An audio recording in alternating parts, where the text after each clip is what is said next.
Washington Grown is made possible by funding from the Washington State Department of Agriculture and the USDA Specialty Crop Block Grant Program. And by the Potato Farmers of Washington. Learn why Washington is home to the world's most productive potato fields and farmers by visiting potatoes.com. Hi everyone, I'm Christy Goranson and welcome to Washington Grown. Known for its long growing season, which starts early and ends late, the Yakima Valley produces some high quality, beautiful fruits and vegetables of almost any kind.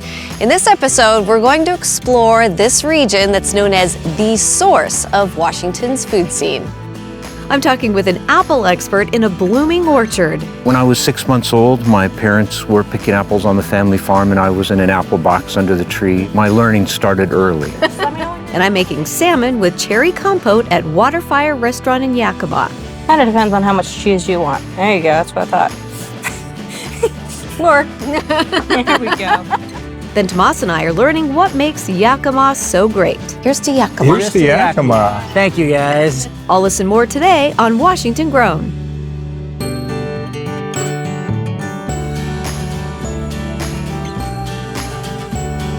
Cooking with Christy. Sweet. Jiminy G. Willikers.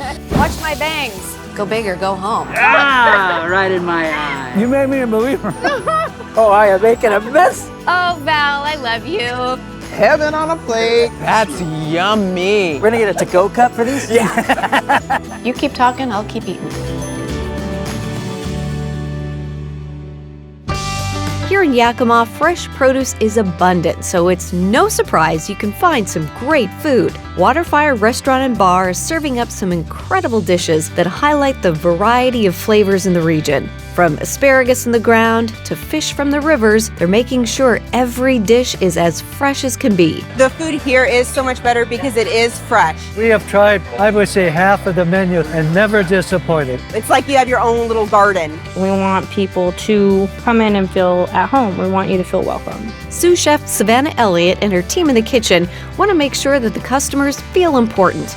That's why they come out and talk with customers whenever they can. We have lots of customers that come through sometimes several times a week. They pop up in the window, they tell us you guys did a great job, they love talking to the cooks. They mingle, they want to know how things are going, they want to know what they can improve on, they want to know what your thoughts are. Our guests know that we're going to go that extra step for them. We're willing to do what we need to make them happy. Yeah. Don't miss later in the show when Savannah and I make salmon with Washington cherry compote. Learn from my mistakes. You can try it sometime. The best mistakes make good recipes, though. Yeah. You'd be surprised how many times we mess up and then we're like, oh, that works out. Let's try this. Pretty good. Yeah.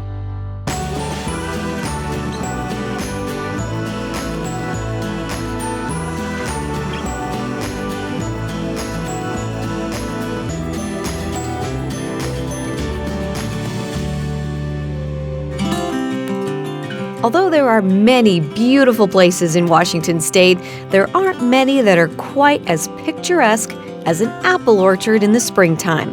That makes today the perfect day to walk through the trees with horticulturalist Dave Gleason. For Dave, apple orchards have been an essential part of his life from the very beginning. When I was 6 months old, my parents were picking apples on the family farm and I was in an apple box under the tree. My learning started early. And his education has taken him far. Today, you might call Dave something of an apple expert, and he's sharing that knowledge with his clients. When you plant trees, it's 3 to 5 years before you really start producing. At this point in my career, I'm working with outside growers, giving them advice, looking at what they're growing, how they can maximize it, and help them make decisions and operations in whatever way I can help. I think orchardists are very lucky to have you. Although this orchard doesn't appear to have any fruit on the trees, we can already see the beginnings of some amazing apples. This is a Cosmic Crisp block. They're looking beautiful at the moment. We're in what they call the first bloom stage. So some of the first king blooms are starting to open up. It's a little chilly at the moment. There's bees in the orchard too that'll start getting busy in the next hour or so. A tree, of course, in the spring, before it starts doing anything, it looks dead. So it's pretty amazing that they come alive again and wake up. And one of the first things they do is flower, and that's the beginning of the apple.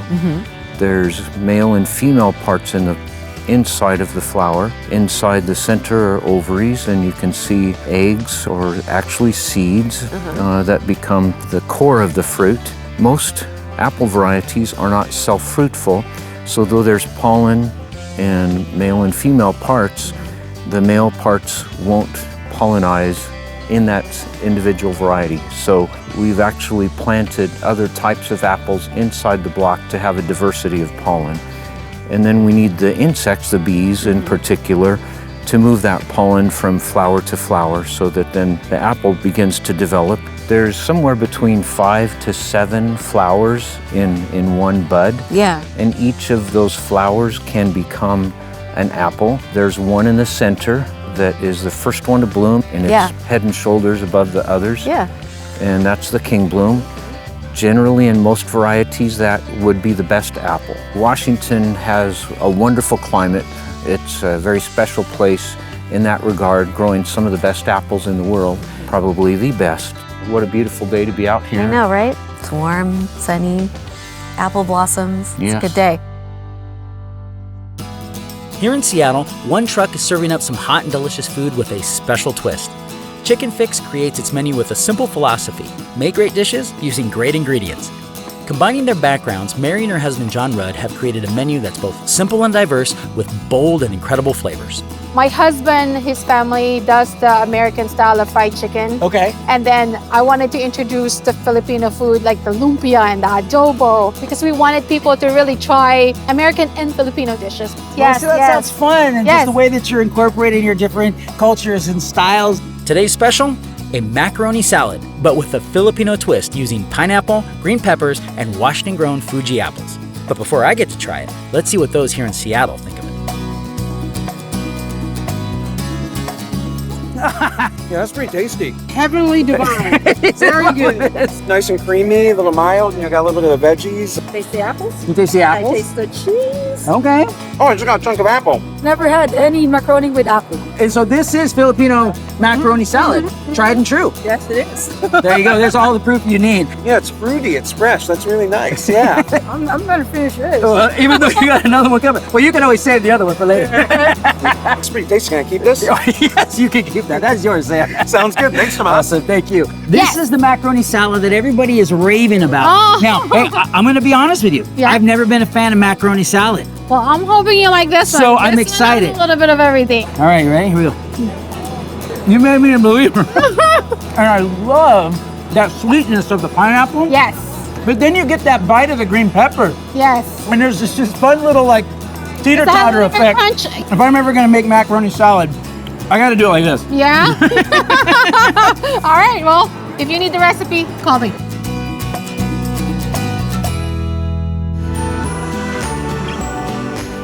I'm sure you would all like to know what's the largest apple growing area in Washington State. Well, we'll have that answer for you right after the break. Coming up, I'm making salmon with cherry compote at Waterfire restaurant in Yakima. Kind of depends on how much cheese you want. There you go, that's what I thought. Floor. There we go. Then I'm learning how one project is helping both Yakima farmers as well as fish populations. The benefit is intuitive to the state of Washington. The largest apple growing region in Washington State is the Yakima Valley, and it stretches from Natchez all the way down to the Tri-Cities, following the Yakima River from its headway to where it exits into the Columbia River. We're back in Yakima at Waterfire Restaurant and Bar. Unique and incredible flavors are displayed perfectly on the plate, giving guests more than a meal. They're getting the full Washington State experience. Oh my gosh, you've got to come check out the food. It is amazing. I think people come here because they find their favorites and they come back for more. You can't go wrong when you come here. It's amazing. So a lot of our produce we can actually get locally. So like our vegetables, asparagus, cherries, apples, peaches. Sous Chef Savannah Elliott knows that it's a combination of skill and incredible local ingredients that make their food so great. And this valley is the perfect spot to get everything fresh. Yakima is centered in such a spot in Washington that we have all the mountains around us. It gives us such a diverse climate throughout the year that we have the ability to grow so many different products. So we can get hops for beers, and we get tons of wine from the grapes, and then we can access all of our fresh produce for the kitchen as well. It's always a surprise as to what the seasonal menu is going to be and what the options are. Good farm to table type food. Our menu's constantly changing. We have access to some of the best ingredients in the Pacific Northwest. We want you to come in and be able to try something new every time. So you and I get to cook today. So what are we gonna make? We're gonna work on a beautiful salmon today. It's gonna come with a Parmesan risotto. We have a local asparagus we're gonna grill off that we get from here in the valley. And we're gonna make a beautiful cherry compote with Washington cherries. And then we have a beautiful Atlantic salmon we're gonna grill off for you. Quintessential Pacific Northwest. It's always a good light lunch. Yeah, very good. We're gonna start with the cherry compote. That one's pretty easy. Okay. And these are dried cherries. Yeah. So with the dried cherries, they lose a little bit of the sweetness and they come almost tart. Yeah. So they're better when it comes to savory dishes I love versus that. desserts. Yeah, these are one of my favorite things to just munch on like as a snack. We start by cooking some shallots and dried cherries. That's a red wine that we use. You can add all of that. I almost took a sip. So all of this? Yep, go ahead. Basically, we're gonna cook out all the alcohol in it, which that's the fun part, unfortunately. Yeah. We're gonna cook it all up, make it nice and sticky. We add some sugar and let it cook down for 20 minutes. Then it's on to the risotto. I don't think I've ever purposely made risotto, but like accidentally made risotto. Cooking with Christy, yeah. I'd be down. We can try it Learn from my sometime. mistakes. We can try it sometime. The best mistakes make good recipes, though. Yeah. You'd be surprised how many times we mess up and then we're like, oh that works out. Let's try this. Pretty good. Like, yeah. We cook down some onion, garlic, and butter, then add the rice and slowly add chicken stock. Honestly, you're gonna find me in a kitchen outside of work. I'm almost always in the kitchen. Does your family have a favorite thing that you make? Cheesecakes lately. The cheesecakes. Yeah. We want to be part of your family. Just let me know when you're in town. I'll make you a cheesecake. I promise. I got you. That's your love language. It is. It's I'm food, yeah. Constantly feeding people. Yeah. We finish the risotto with salt, pepper, and Parmesan cheese. Kind of depends on how much cheese you want. So how much cheese do you want in your... There you go. That's what I thought. More. There we go. These are like the star right here. Yes. Because of the way the Yakima is situated, we get all 4 seasons. So it like allows us to grow such great produce. So our asparagus almost all year round comes in great. It's thick, it's healthy. Some of the best asparagus I've ever had. We grill the salmon and asparagus, then it's time to plate.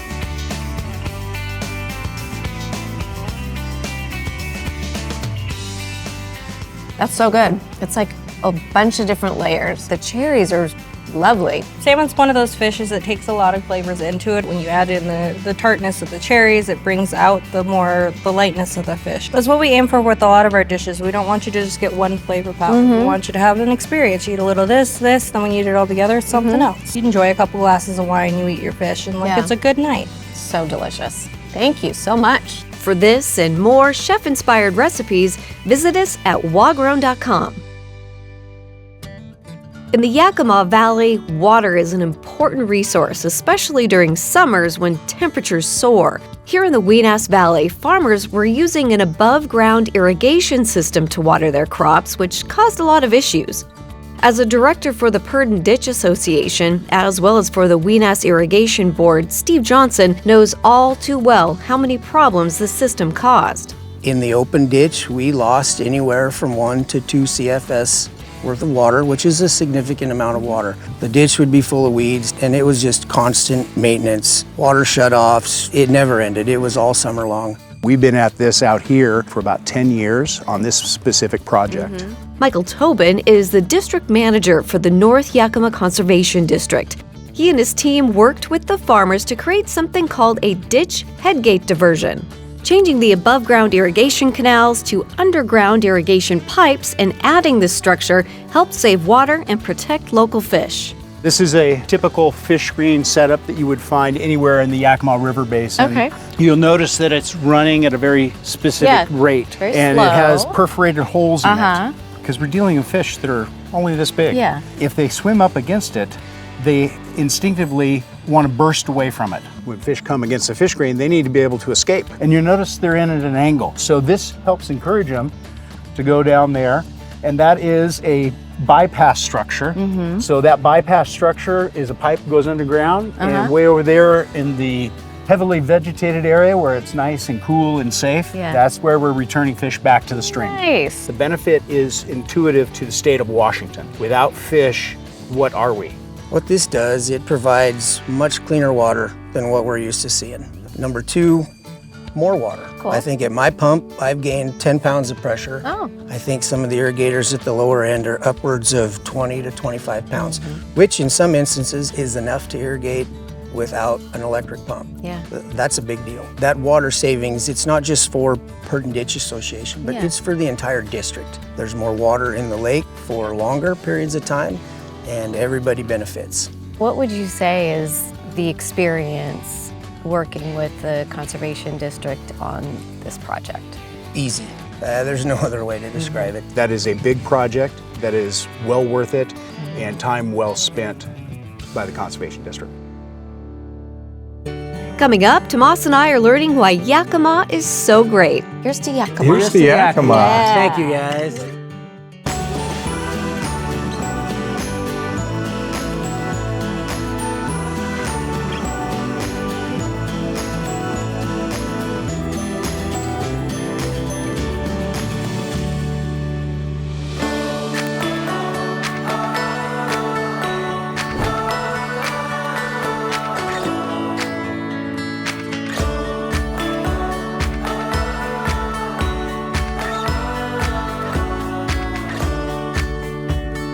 Hey everybody, Tomas here with my daughter Ana Lucia, and we're actually on our way to the ice caves located at the base of Mount Adams. Now the ice caves is a place that my parents used to take me to all the time. And so it got me thinking a lot about my parents and my dad. And my dad makes this fruit salad that has been a staple of family dinners. It's something that you've enjoyed. Yeah. I mean, you're always asking for a grandpa's fruit salad. So that's what we're gonna be making for you today. Today we're using Cool Whip, cream cheese, gelatin, a variety of Washington fruits, and a few canned fruits. We would begin with a large tub of Cool Whip. Yep, there it goes. All of it. Oh, that looks so good. Then goes the cream cheese. Boom. We're gonna go ahead and put in some strawberry jello to give it some color. That looks so good and super pink already. Now it's time for our apples, followed by our Washington berries. There we go. Fantastic. Go ahead and add that as much as you'd like. Then we add our crushed pineapple. There we go. And then put all those mandarin oranges in there. So colorful. Yes. All right, let's go ahead and dish this up. Oh, look at that. Cheers.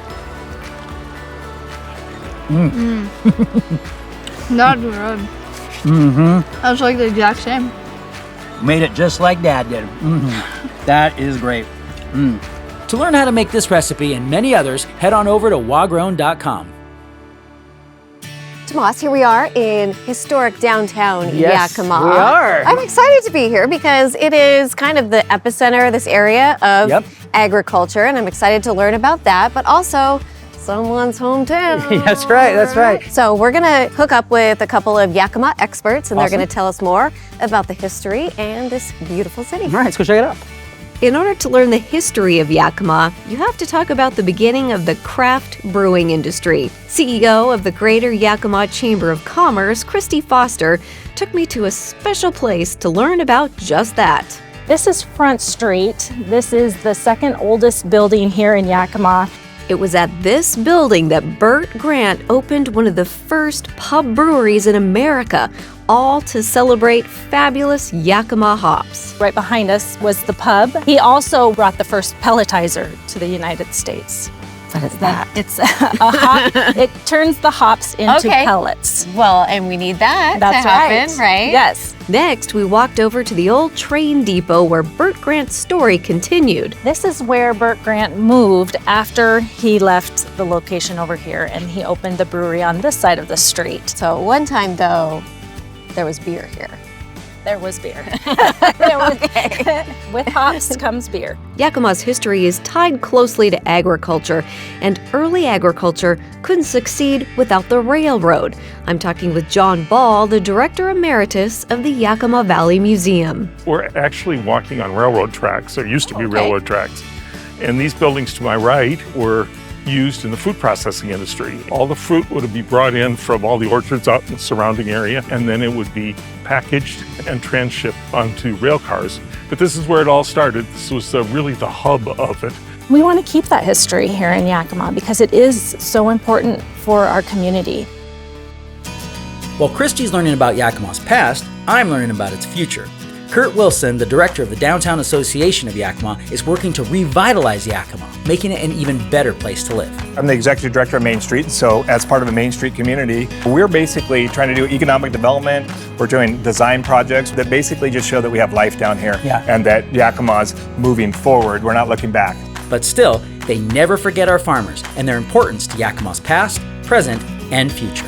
This is our farmers market. We have anywhere from 50 to 75 vendors that take over the space. You know, obviously we're in farm country here, so we have a lot of small farmers. So it's a party down here every Sunday. After a great time in Yakima, there's only one way to end the day. A toast at Schaub's Beer Den to the town that some call America's Fruit Basket, and I call home. And this is kind of your local cheers bar and serving all those great local Yakima beers. Well, thank you so much for the great tour. Yeah. Here's to Yakima. Here's to Yakima. Yeah.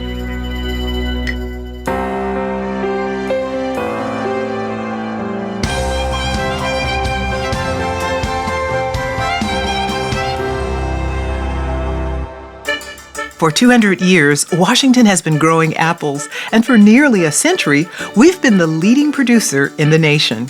But the heart of that story beats in the Yakima Valley. It's here, where mountains meet rivers and orchards stretch for miles, that apples found their perfect home. Let's step back in time and discover how this valley became fruit famous. Apples arrived in the Pacific Northwest via the Hudson Bay Company at Fort Vancouver. By 1836, several apple trees were already bearing fruit at the fort, and seeds were shared throughout the Northwest. Missionaries and settlers considered apples a staple for homesteading. They kept well, and pioneers loved hard apple cider. Over the next few decades, small apple orchards began dotting the landscape, from the misty fields of western Washington to the warm valleys of Walla Walla.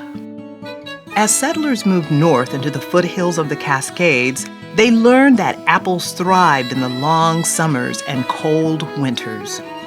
Eastern Washington's rich volcanic soils under the dry grasslands proved especially fertile and great for the trees. The Yakima Valley was exceptionally prime because of the Yakima River and its tributaries. In 1852, Catholic missionaries and the Yakima people dug the first irrigation ditch in the Yakima Valley. Chief Ojai, chief of the Yakimas, was a resident out here, and as the story goes, he learned from the priests at a Tana mission one winter while he was overwintering there, European irrigation techniques. And just a stone's throw away from us here is where he implemented those at a place called Ojai Gardens. And in establishing the gardens, he needed to continue to perpetuate, so he traded with the Hudson Bay Company for seeds for more traditional European crops, potatoes, etc. And he had a well-established garden and pastures there. He was grazing animals in this, what would have been the desert. By the 1890s in the Yakima and Wenatchee valleys, new irrigation projects promised to turn sun-baked hills into thriving orchards. The arid climate also meant fewer insect and disease problems. Hopeful growers planted their first apple trees, waiting years to see if their gamble would pay off. And when those trees finally bore fruit, the land spoke for itself. These valleys were destined to grow something extraordinary. As the orchards grew, so did the realization that apple farming was no simple task. It demanded real expertise. Washington growers couldn't compete with the eastern orchards on cost, so they set their sights on quality instead. Farmers and scientists worked side by side to perfect the art of the Washington apple. Railroads made faraway markets accessible, and by the early 1900s, Yakima apple growers were shipping more than $1 million worth of apples each year. But growing great apples wasn't enough. They had to look the part. While Eastern growers packed theirs in a barrel that left fruit bruised and broken, Washington farmers wrapped each apple with care, nestled in wooden boxes lined with paper. Vibrant labels showcased Washington's mountains, rivers, and imagination, turning simple fruit into a symbol of pride. By the 1920s, Washington had done it. We'd surpassed New York to become the nation's top apple producer, a title we've held ever since. Competition among growers led to high-quality standards and the best fruit for consumers. Research conducted by Washington State College also led to improvements in the orchards.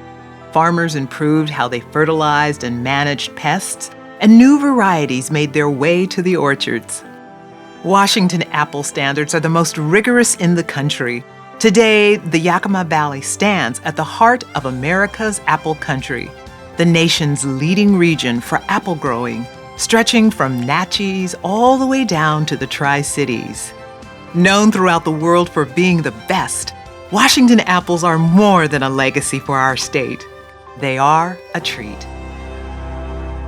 If you're someone who likes history, amazing apples, and other great food, then the Yakima Valley is definitely a place you should visit. That's it for this episode of Washington Grown. We'll see you next time.